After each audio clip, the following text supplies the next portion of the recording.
All right, last word. The Russians probably did help them, to whatever extent we may not yet know. So we're not going to go there. We're going to do what they tell us. Imagine, Rachel, that you had one of the Democratic nominees for 2020 on your show. Mm-hmm. And that person said, the only other adversary of ours who's anywhere near as good as the Russians is China. So why should Russia have all the fun? And since Russia is clearly backing Republicans, why don't we ask China to back us? I hereby tonight ask China. That's right. And not only that, China, if you're listening, why don't you get Trump's tax returns? I'm sure our media would richly reward you. Now, according to the Mueller report, that is not conspiracy because it's done right out in the open. So if after this hypothetical Democratic candidate says this on your show, within hours, all of a sudden the IRS offices are bombarded with incredibly sophisticated cyber tools looking for Trump's tax returns, and then extracts them and then passes them to whatever the new WikiLeaks happens to be, and they start being unraveled and disclosed, nothing wrong with that. I mean, if you're going to let Russia get away with what they did and are still doing, according to Christopher Wray, the current FBI director who said that last week, they're in our election systems. We're worried about 2020, he said. So, hey, let's have a great power contest and let's get the Chinese in. And welcome back to Hannity. So during my exclusive sit-down interview with Julian Assange at the Ecuadorian Embassy in London, I asked him specifically about the FBI and DHS report on 2016 and the election hacking. Let's take a look. The FBI Department of Homeland Security, this goes to the 29th of December this past year, released a joint report detailing how federal investigations and investigators linked the Russian government to the hacks of the Democratic Party organization. And they gave a 13-page memo. I'm sure you've read it. I have read it in detail. At this point, okay. Supposedly they give technical details regarding tools and some of the infrastructure of the Russian civilian and military intelligence, but they don't give any proof positive. They give the five-page description of some of the tools that they allege that the Russian state uses. The rest is just fairly boring security recommendations. On the top, there is a disclaimer saying nothing. I was going to ask you about that. Guarantee that any of this information is accurate. Right. It's a guess. So if you, it's just you'll look in the. I used to be a computer security expert. That was my job. This is a bad report, and you look in the rest of the computer security community, you'll see dozens of other computer security experts in the United States, absolutely not affiliated with Russia. Isn't it contradicted though by our own Director of Intelligence, National Intelligence? James Clapper. That's James Clapper. There's nothing in that report that says that any information was given to us. Nothing. What they have is what they call indicators. So like a way to recognize if these tools, these alleged Russian tools, have been used on your system. Mm-hmm. Okay. So in response to that, some engineer at one of the US electricity companies found this signature on one of their laptops. Okay. So then this was analyzed by a wide range of US computer security experts. I've read those reports in detail. And it's discovered this is a commercially available tool produced by Ukraine. So it's straight out of the bat, we either have a deliberate attempt to mislead or thoroughly incompetent work. Straight out of the bat. So that story about the laptop at the power generation center, that was picked up by the Washington Post and the administration, pushed everywhere, that here's the Russians infiltrating the electricity grid, and it was completely bogus. That was bogus. But there's another side of this which is, I think, pretty fascinating, and that is that Hillary Rodham Clinton had a private server at a mom-and-pop shop in a bathroom closet that I would argue and other lawyers would make arguments that it was illegal for her to have. From what we understand, the Podesta emails were hacked through a phishing scheme where it said, click on this, give us your information, and he did so. So we made it. Well, there's a number of hacks of the DNC and Podesta based on the publicly available information. This is not something coming from our sources. We published, as part of our policy of full disclosure, not interfering with the material, we published several Podesta emails, which shows Podesta responding to a phishing email. Now, how did they respond? Podesta gave out that his password was the word password.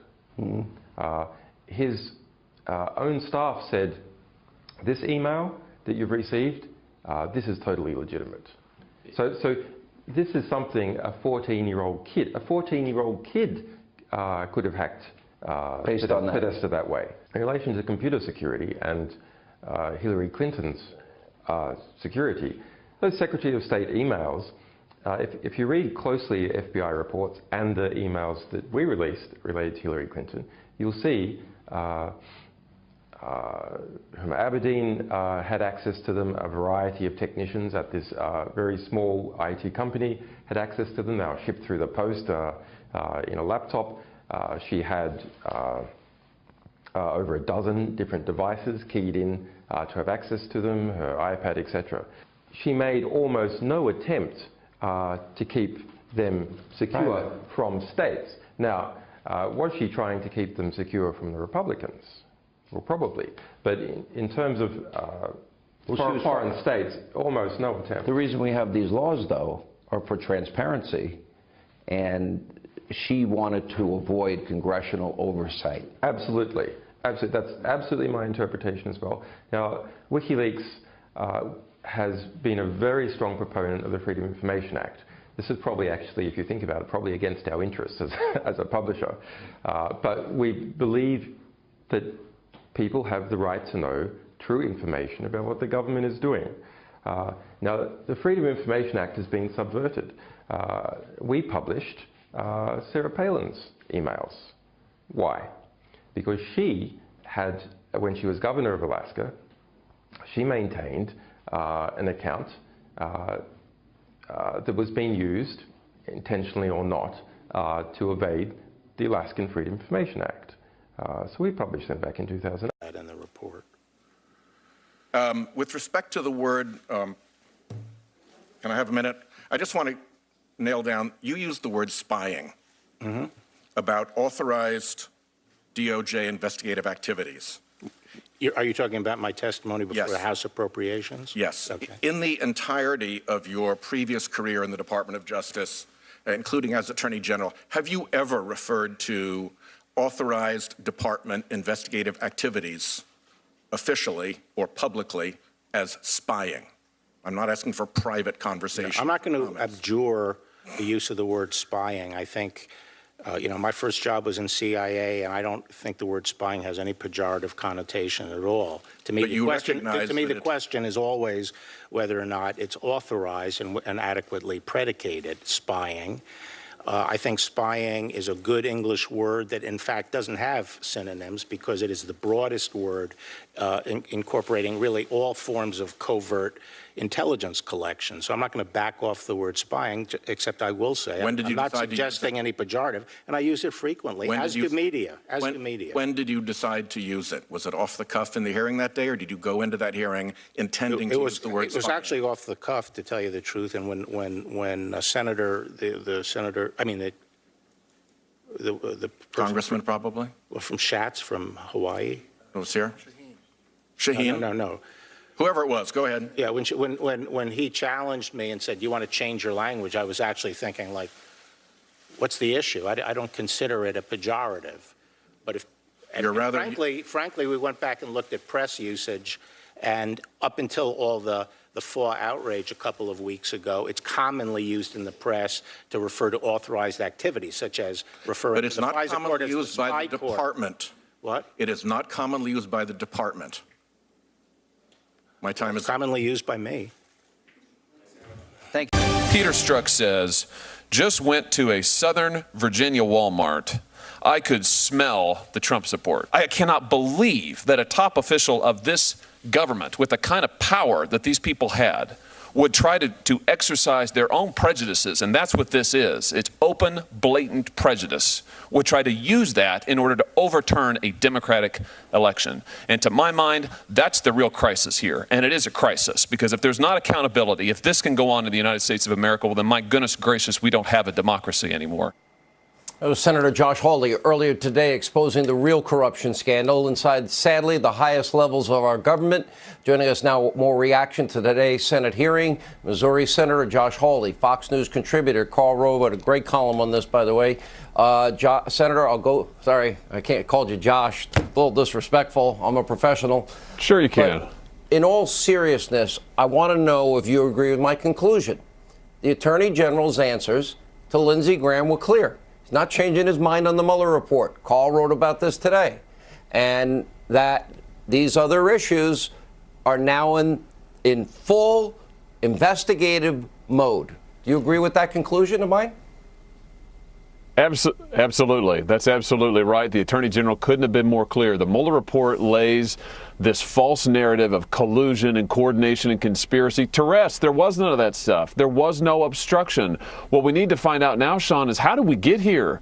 How do we get to the place that the FBI is treating the President of the United States as a spy, the elected president? And I'll tell you why. It's because of contempt. It's because people like Peter Strzok, a top official in the FBI at the time, have nothing but contempt and condescension for the people who voted for Donald Trump. They mock them. They look down on them. Peter Strzok doesn't want the people who voted for Donald Trump to actually have their votes count. And that's why we are where we are. We've got to make sure that this never happens again. All right, last word. Senator, where do we go from here? Do you believe Hillary might have broken the law?